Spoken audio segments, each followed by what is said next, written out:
Beautiful Wednesday morning to you. I'm delighted to welcome you to Newspaper Review on High Impact Television, reaching you live from our studios here in Lagos State, Nigeria. I am Sarah Owusu-Ansah, and this morning we'll be taking a look at major conversations happening on the front pages of the dailies. And one major issue we see generating a lot of controversy and talks has to do with the NSAS panel report that was submitted to the federal government just last week. And as it stands now, we are 6 days away from the release of the white paper. Now we have our guest live with us in the studio in person of Dapo Adaramewa, a public affairs analyst. Good morning and thank you for joining us on the review. Good morning. Thank you. It's good to have you here. It's good to be here. Right, I'm sure you're familiar with the major stories that have been generating talks, particularly the NSAS panel report, that was presented to the government just last week, Tuesday. And when that was presented, it talked about, coming up with a white paper in 14 days. We have 8 days gone now. It's counting down 6 days to the white paper. And just as we are patiently waiting for the white paper, Lai Mohammed, the Minister of Information and Culture, has rubbished that's how Punch, put the word, rubbish the LEKI Massacre report. He made a lot of allegations and statements at a press conference yesterday. But before we move on, before I get your view on this, let's take a listen to some of the things he said at the press conference. History of any judicial panel in this country, as his report been riddled with so many errors, inconsistencies, discrepancies, speculations, innuendos, omissions, and conclusions that are not supported by evidence. What is currently circulating in public space is simply a rehash of the unverified fake news that has been playing on social media since the incident of October 20th, 2020. It is simply incredible that the judicial panel set up to investigate an incident has submitted a report laden with allegations, the same allegations it was set up to investigate in the first instance. Instead of sitting for all of 1 year, the panel could have just compiled social media tales by the moonlight on the incident and submitted, saving taxpayers' funds and everyone's time. That report is nothing but the triumph of fake news and intimidation of a silent majority by a vociferous lynch mob. Gentlemen, we have read some critical analysis of the report by a courageous few. One commentator, a lawyer, said the report raises more questions than answers. Another commentator, a journalist, called it a disgraceful report by a disgraceful panel, saying it reported allegations instead of investigating the allegations. Yet another wondered how a judicial panel could use the words massacre in context and equate such to a massacre. All these and many more have raised right questions on that report. Too premature for any person or entity to seek to castigate the federal government and its agencies or officials based on such unofficial and unvalidated. All right, there you have it. That's just a snippet of some of the things he said during the press conference on Tuesday. Let's begin with this. When you got the report of how he tagged, that's the Minister of Information, tagged the LEKI report as fake news, full of discrepancies, inconsistencies, and all of that, how did you react to it? I have to say I wasn't surprised. I think I would have been surprised had he had a different stance, because I mean, let's not kid around. We saw the videos. We didn't need a retired judge to tell us that people died. You saw the videos. Nigerians saw the videos. Many Nigerians were there. We know what happened that night. There's no disputing that people died. We know that. And in spite of all the evidence that we could all see, he has, and his ministry has consistently denied that even one person died. And so when the evidence even comes out and the report even comes out, oftentimes the only choice he has is to dig deeper into his already established stance. So it's not really surprising. It's heartbreaking. It's unfortunate that we live in a world where we can see the reality. We now have, you know, a process that has been done to investigate and establish the truth of what actually happened, but yet the government is still standing in this denial. So talking about the minister denying the fact that, you know, certain persons were killed, in that particular press conference, he made reference to about 37 policemen as well as soldiers who were killed during the whole protest and the period, saying that they were also Nigerians. And people have questioned this, saying if he can reference 37 soldiers and policemen that were killed, why not reference, according to the 309-page report, about 9 persons that were killed in that protest? Yeah, I think he's trying to push a narrative where, you know, the government can absolve itself of any involvement in the massacre of its own citizens. That's the narrative he's trying to sell. Now, did policemen die during that time? Yes, they did. Very sad, tragic, and it's something that should be looked into. But we can't deny the fact that our citizens were killed for no reason while they exercised their democratic rights.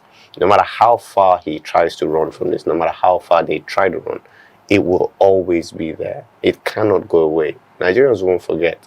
And no matter of lies that they come out with, you're not coming out with anything new. You're just coming out to say it's a lie.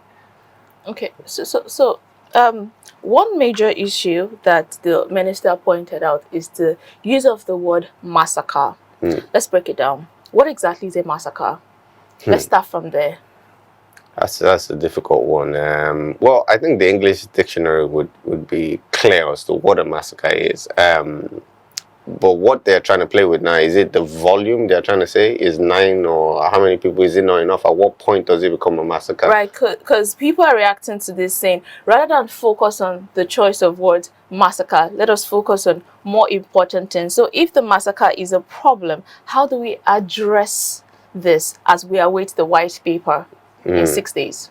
Yeah, I think people are right in saying there's no point. This is semantics we're talking about. People died. That's a fact. The clear fact, according to that report, is that the government of the Federal Republic of Nigeria, when actively sought out its citizens and killed them for no cause, no reason whatsoever. Right? So that's just the plain fact. Now, whether you call it a massacre or you don't, even if it was just one person that the whole federal government decided to kill, that's assassination. That's against the law. So that's according enough. To the report. That's according to what the report has said. That's what the report stated. So we are in a battle against our own government if that's the case. Like if we're to go by what the report is clearly pointing at. So the discussion of whether it's a massacre or not is just semantics. And personally, I think the best thing we can do for ourselves at this point is not get caught in whether it is that you kill people.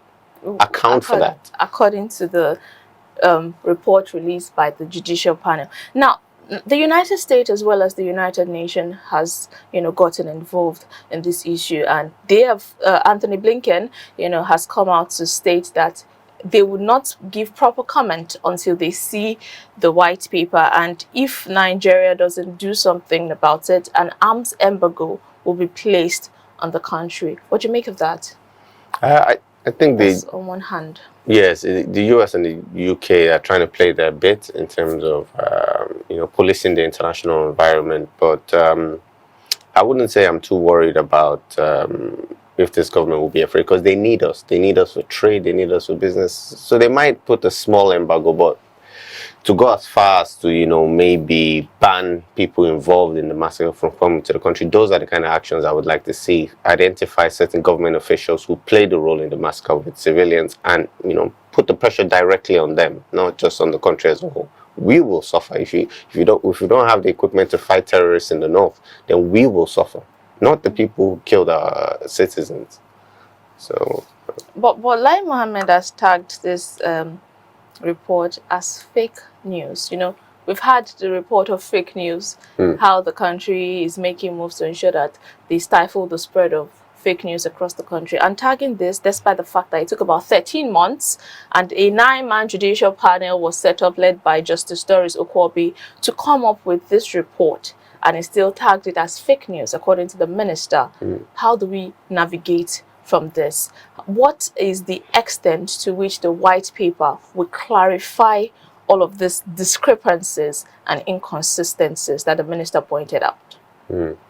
I think we live in a world where, unfortunately, now governments are deciding what truth is, and it's not objective. It's what we say it is, and so going out there and trying to bring in this whole idea of fake news and all these kind of things, it's a good effort in terms of trying to dissuade the public from realizing what really happened, but it's not going to work. I think calling it fake news is just not going to work. People will always focus on this, and this government has to give account for what happened. Right. So before we move on from this conversation, because it's one that would keep unfolding every day, the report we have today will definitely get an update. There have been calls for Lai Mohammed to be sacked with regards to all of this back and forth. What's the possibility? What possibility do you see in regards to that happening? This is the Minister of Information and Culture we're talking about here. It would, the possibility of that happening, honestly speaking, is very low.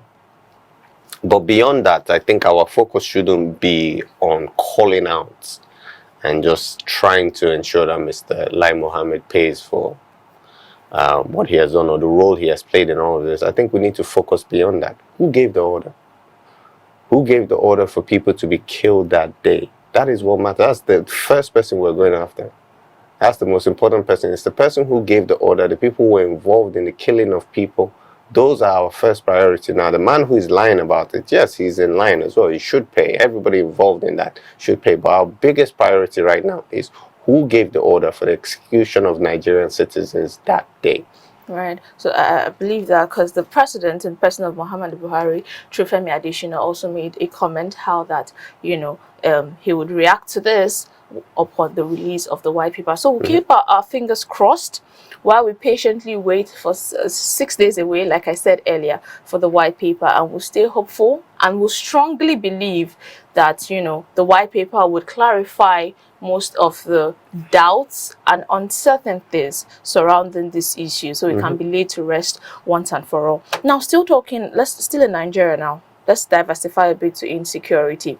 You know, just yesterday we had a report how certain students were also kidnapped somewhere around Jigawa State. There have been reports of kidnapping, insecurity, burning of police stations and all of that. And one consistent person that has been in the news, you know, is the Islamic cleric in person of Sheikh Gumi. A lot of people have tagged him as a mediator between these bandits. There are calls for them to be classified as terrorists, right? That has not been assented to yet. Now, this man has been on the papers for a very long time with regards to the kind of comment he makes, you know, on insecurity issues. Now, a report on the Vanguard newspaper says Sheikh Gumi takes medical services to herdsmen in Kogi Forest. Now, we recall how herdsmen have also been categorized as bandits in disguise as terrorists.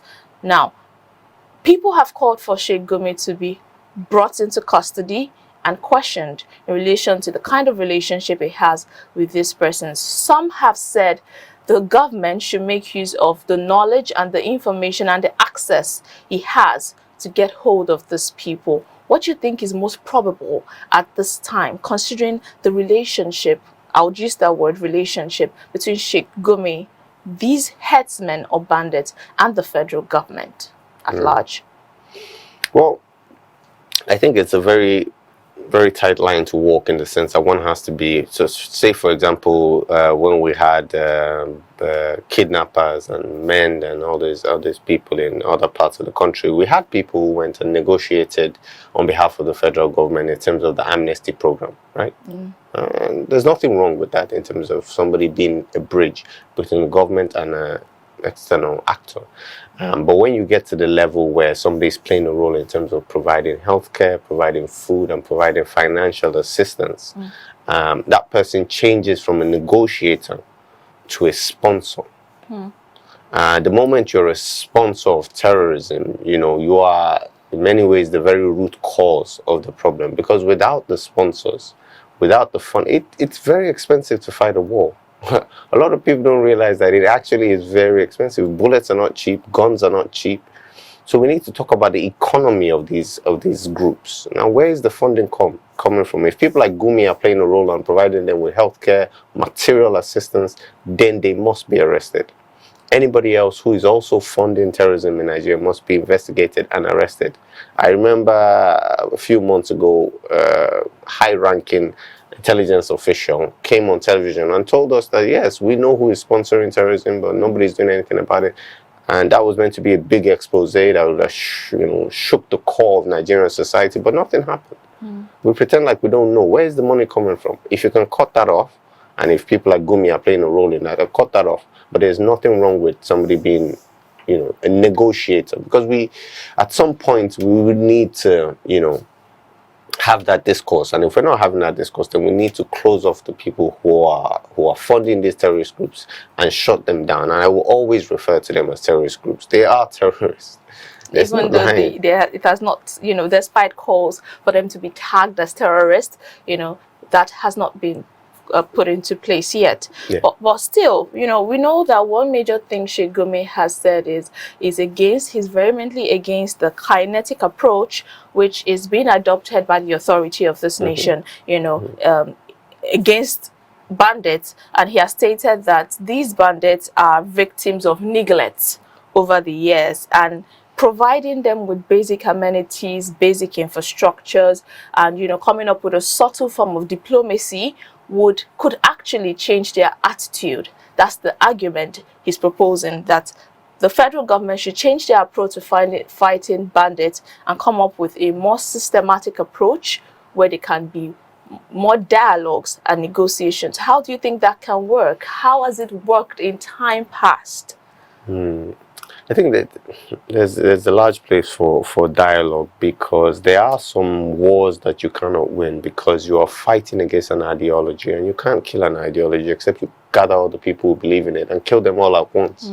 And then you would have to kill their relations as well, because every one person you kill upsets somebody else who can then buy into that ideology.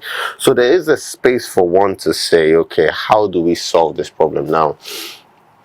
If a man is educated, earning a decent amount of money, is not worried about his life and his future, it is very hard for you to convince that man that what he needs now is to go pick up an AK-47 and go into the jungle, and fight some kind of guerrilla war. So there is a space that, obviously, if you have a high uneducated population, people living in abject poverty, it is fertile recruiting ground for terrorist organization. And yes, there is some place, for us to correct those things, right? But we can't do that alone while people are actively, killing and terrorizing Nigerians. Our first priority is to get them to stop that by any means necessary. We get them to stop that, and then we take care of the infrastructural issues. So how do we get them to stop that by any means necessary, especially when dialogue and negotiations are not working? First, you cut off the supply. Who is funding them? Where are they getting their food? Where are they getting the fuel? Where are they getting the money? Because the villages that these people are raiding there are no billionaires in those villages. They are going there, they're stealing a few cows. No matter how an AK-47, you can't buy an AK-47 with probably 10 cows.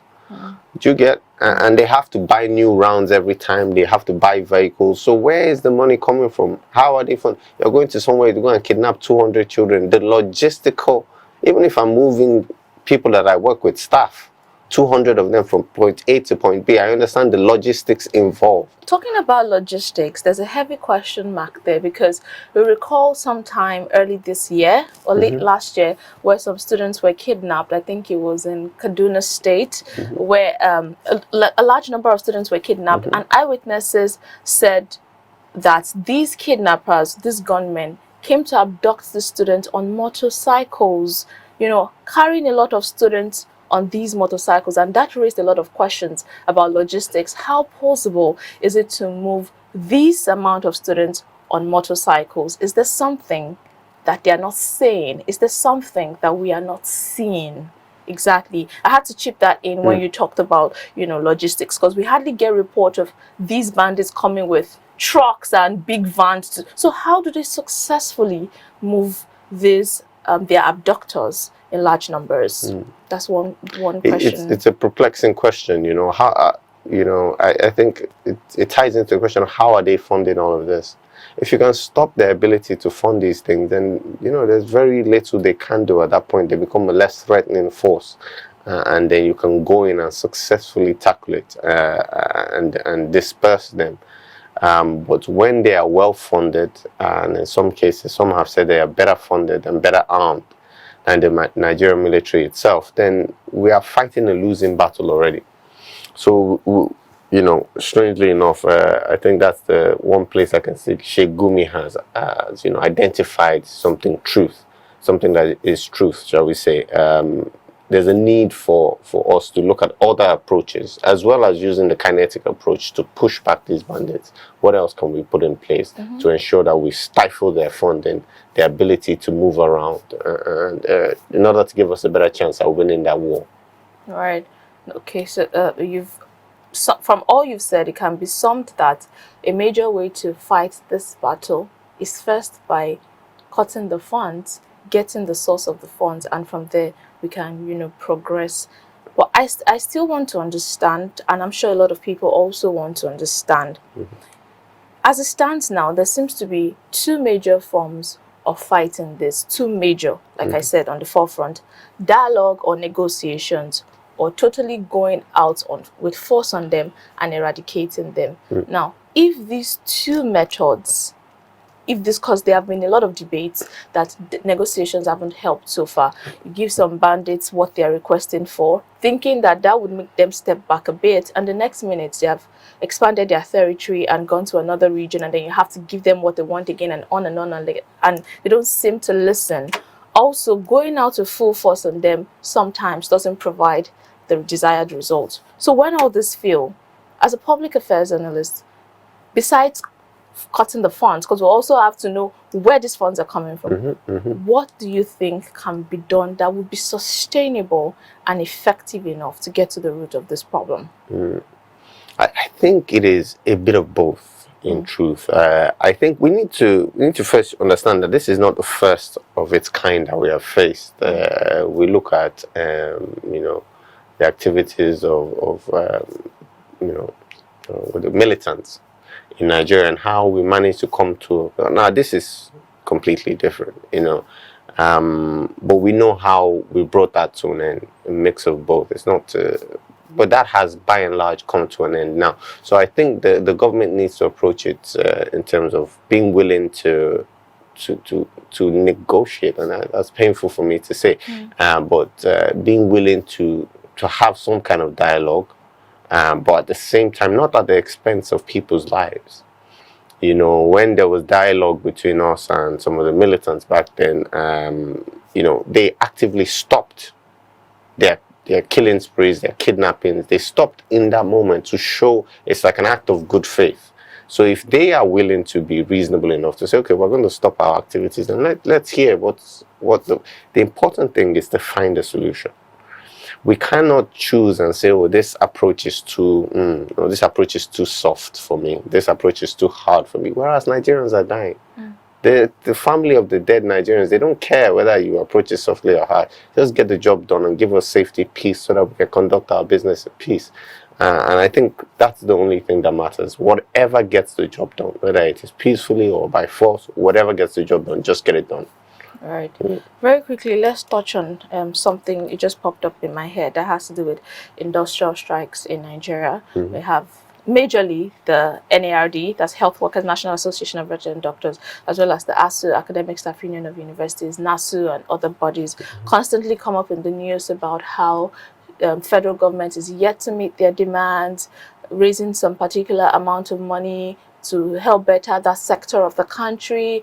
But then we see that after talks have been made, they seem to reach an agreement with the federal government for some months, and next thing they're up again threatening strike. ASU recently came up in the news as well, threatening to embark on a strike if the federal government did not meet their demands. Talking about industrial actions in Nigeria generally, what do you think can be a lasting solution? Lasting, that word is relative, lasting solution to industrial actions back and forth from different sectors in the country. So especially in the area of education and health in Nigeria. I think the government needs to fund those areas, particularly because if you look at the last budget, for example, I think education made up about 7%.